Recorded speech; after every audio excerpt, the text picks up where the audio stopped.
Welcome back again. ये है animal cell. जैसे मैंने आपको बोला था कि मैं डायग्राम दिखाऊंगा और बताऊंगा क्या होता है एनिमल सेल। देखिए ये है एनिमल सेल। इसमें ये सारी चीज़ें प्रेजेंट, एक सेल इतना छोटा होता है उसके अंदर ये सारी चीज़ें प्रेजेंट होती हैं। ये सेंट्रल में है आपका न्यूक्लियस, एकदम बिल्कुल जो सेंटर में पाया जाता है न्यूक्लियस। और ये जो न्यूक्लियर की लेयर होती है आप ये देख सकते हैं रेड कलर से जो दिख रही है आपको, वो न्यूक्लियर मेम्ब्रेन होती है।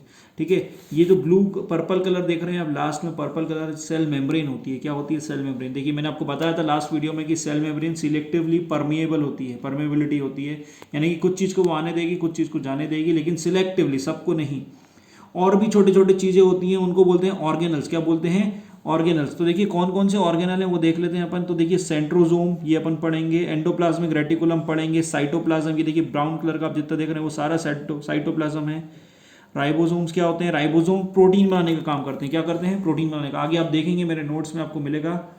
फिर माइटोकॉन्ड्रिया, माइटोकॉन्ड्रिया इसको power house of the cell बोला जाता है। व्हाट इज, या आपको फिलअप आता है पेपर में कि dash is called power house of the cell, तो आंसर आएगा उसका माइटोकॉन्ड्रिया। ये होते हैं वैक्यूल, जो ब्लू कलर के आपको दिख रहे हैं ये वैक्यूल्स हैं।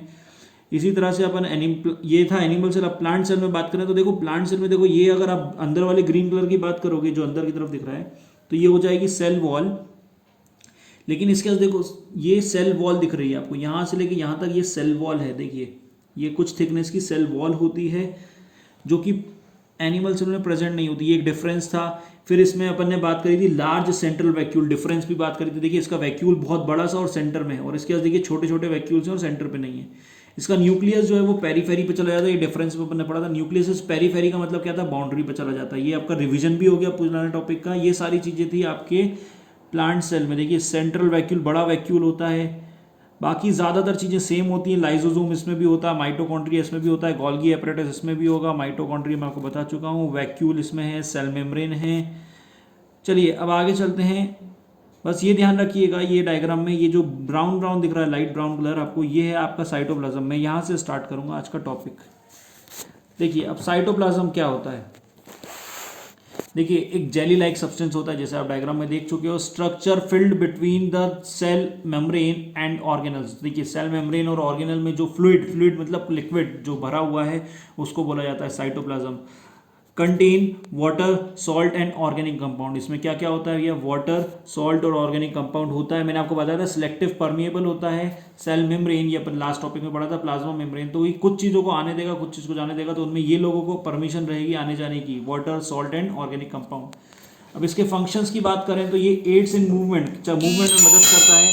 देन सेमी परमिएबल मेम्ब्रेन क्या होता है? प्लाज्मा मेम्ब्रेन को बोला जाता है सेमी परमिएबल।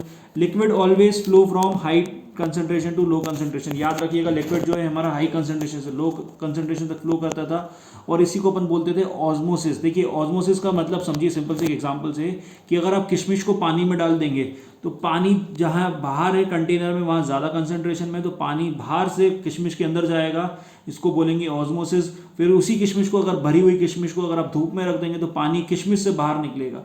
तो ये दो टाइप के ऑस्मोसिस होते हैं, एक होता है एक्सो ऑस्मोसिस, एक होता है एंडो ऑस्मोसिस। जो अगर पानी अंदर की तरफ जाए तो वो हो जाएगा एंडो ऑस्मोसिस, अगर बाहर की तरफ जाए तो exo osmosis. Outside flow, inside flow. Inside से ही समझ सकते हो, एंडो अंदर, एक्सो मतलब एग्जॉस्ट फैन से रिलेटेड, तो आउटर आउटसाइड फ्लो। देन दो टाइप के सॉल्यूशन होते हैं, हाइपोटोनिक और हाइपरटोनिक। हाइपो मतलब मोर, हाइपो मतलब होता है लेस, सॉरी हाइपो मतलब होता है लेस, तो लेस डेंसिटी। हाइपर मतलब ज़्यादा, तो मोर डेंसिटी। आइसोटोनिक मतलब सेम डेंसिटी। तो ये दो टाइप के आपको याद रखना पड़ेगा, हाइपरटोनिक और हाइपोटोनिक। हाइपो मतलब लेस और हाइपर मतलब ज़्यादा। आगे जाते हैं अपन। तो plasmolysis, it is the most important topic and बहुत ज़्यादा पूछा जाता है, कॉमनली पूछा जाता है in your examination. What is plasmolysis? What is plasmolysis? तो it is the shrinking, it is the shrinking of cytoplasm of a plant cell. Plant cell का साइटोप्लाज्म श्रिंक कर जाता है, उसको बोला जाता है प्लाज्मोलिसिस। इतना भी लिख के आएंगे तो आपको मार्क्स मिल जाएंगे, लेकिन पूरा लिखना है। पहले समझिए, प्लांट सेल का साइटोप्लाज्म श्रिंक कर जाता है, श्रिंक मतलब सिकुड़ जाता है, in response to diffusion of water out of the wall. भाई डिफ्यूजन के कारण होता है, क्यों कारण? What is the reason behind this? तो आंसर हो जाएगा diffusion. And into a high salt concentration, वही डिफ्यूजन हो जाता है लो सॉल्ट कंसंट्रेशन से high salt concentration. During plasmolysis, plasmolysis के दौरान क्या होता है? The cell membrane pulls away from the cell wall. तो जो सेल मेम्ब्रेन है वो सेल वॉल से दूर चली जाएगी। अब प्लाज्मोलिसिस के बाद आ जाते हैं important cell organelles. Important cell organelles तो देखिए 6 बेसिकली इंपॉर्टेंट सेल ऑर्गेनल्स होते हैं। पहला है एंडोप्लाज्मिक रेटिकुलम, सेकंड है गोल्गी एपरेटस, थर्ड है लाइसोसोम्स, फोर्थ है माइटोकॉन्ड्रिया, फिफ्थ है प्लास्टिड्स एंड सिक्स्थ है वैक्यूल्स। देन नेक्स्ट वीडियो में मैं कवर करूंगा ये 6 टॉपिक। Thank you.